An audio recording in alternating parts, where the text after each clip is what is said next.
Hey everybody, how y'all doing? This is Carla Widenix for today's inspiration. And as always, I'm here to encourage you as you're on your journey and to remind you that you can live every day on purpose. And as a mom, this is exactly what we want for our children. As a parent, we want the total, absolute, ultimate best for our offspring. I have written a status probably a week ago, and it stated that, and this is my thoughts, that parenthood never ends, not even in adulthood, because a parent never stops loving their children. There are manuals for when you have a newborn baby, how to change the baby diaper, how to take the temperature, how to give them a bath, how to know if they have colic, how to feed them, all of these things that it goes through the fundamental developments that they will go through, the different stages. And, we get information on how to take care of our babies. And then there's things that even go through childhood and adolescence. And I'm thinking about, and I'm sure I'm telling my age with this, which I don't care. I'm 53 years old, so. But Dr. Is it Spock? He used to write childhood development books, and then there were others after him. And I used to read those books, and even reading those books, I still wasn't prepared. Now, my mom had died before I had children. She died right after I got married. So I didn't have really anybody to go to other than I would call my aunt. I thank God for my Aunt Tanny. I would call and ask questions all the time. And my mother-in-law. But that still wasn't like, your mom right there to lead you and guide you. But I learned. And I thank God again for them because they helped me. They really helped me. And but I learned. It took practice. The books were good, but it wasn't like hands on, nothing like hands on. And what happens, the children grow up. My children now are all adults except the youngest. They're 29, 28, and the youngest one is 17. And there's still books. There's still books, but again, it's nothing like hands on. But we as parents, and I can speak as a mom, we love our children so much. And I don't think that there is a book that can adequately demonstrate that or state that. The only thing that is close is the Bible. And what I mean by that is because the Bible tells us about the love of God. And I believe that's the only thing that can compare to the love of a parent. It's the love of God. That kind of love, that's a deep love. We never stop loving our children. And again, even into adulthood, we as parents are still parents. They may be grown. They may think that they're old as dirt, but they're still our children. And the fact that they've reached another milestone, which is adulthood, doesn't change the fact that you're still the one that carried them. You're still the one that conceived them and carried them and gave birth to them.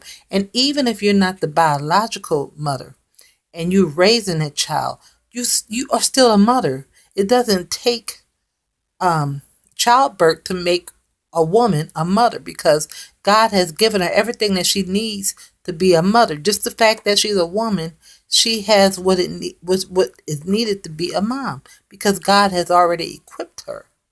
So the physical childbirth doesn't make her a mother. What makes her a mother is what God has already instilled in her. So she's still going to have those maternal feelings, those maternal emotions, those maternal um, uh, um, where she can think, where she can act like a mom. Those instincts, maternal instincts.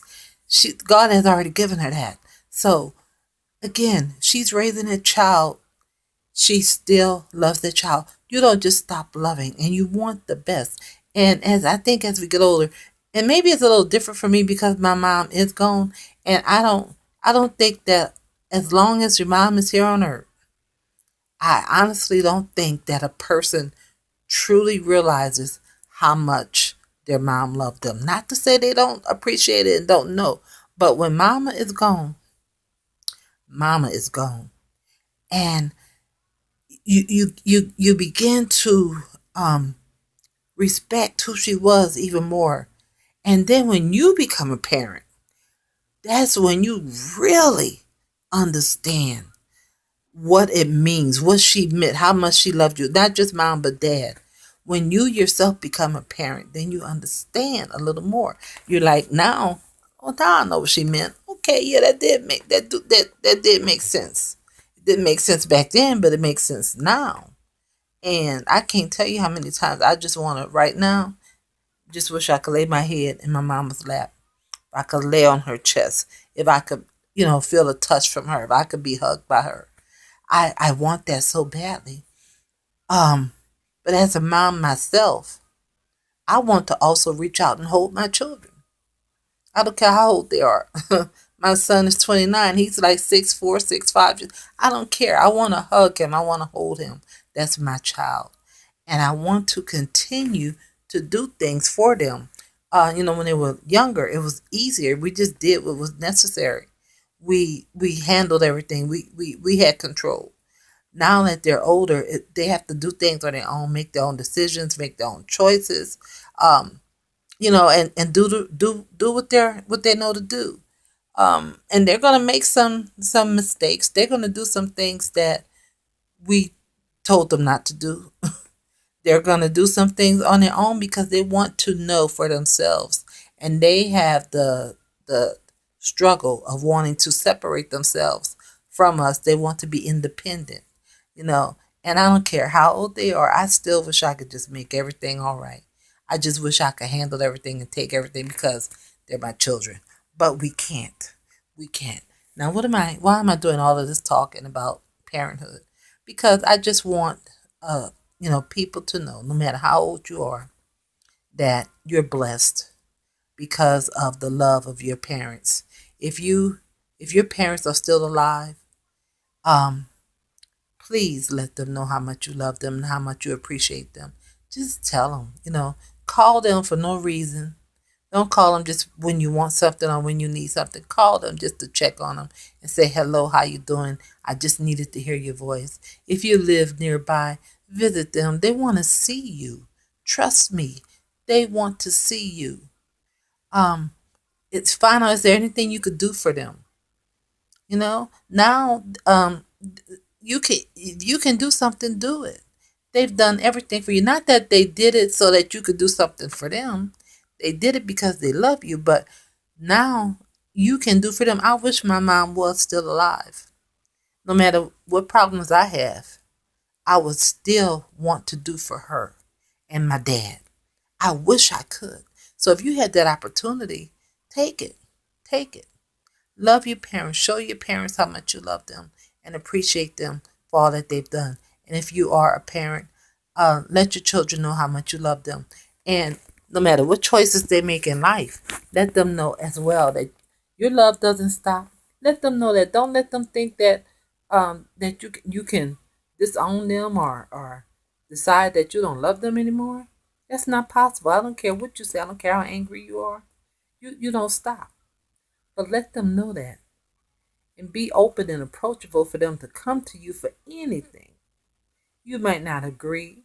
You might not can fix it or whatever, but let them know that you're there. They still need you. I don't care what they say, and I don't care how old they are. They do need you. And you know what? They seek your acceptance. They seek your approval. They may not say it, but they do. They don't want to feel that they are um doing something or that you don't approve of them. They don't want to feel that. A child always wants to please their parent. Again, it doesn't matter how old they are. And if they're going through a bad patch now, if they're going through a bad time right now, you know you're going to keep on loving them. Just continue to pray for them. Okay? So here's to parents, here's to children, here's to love. God bless you. This is Carla Widenix with today's inspiration. And I am blessed with my 3 heartbeats. God bless you.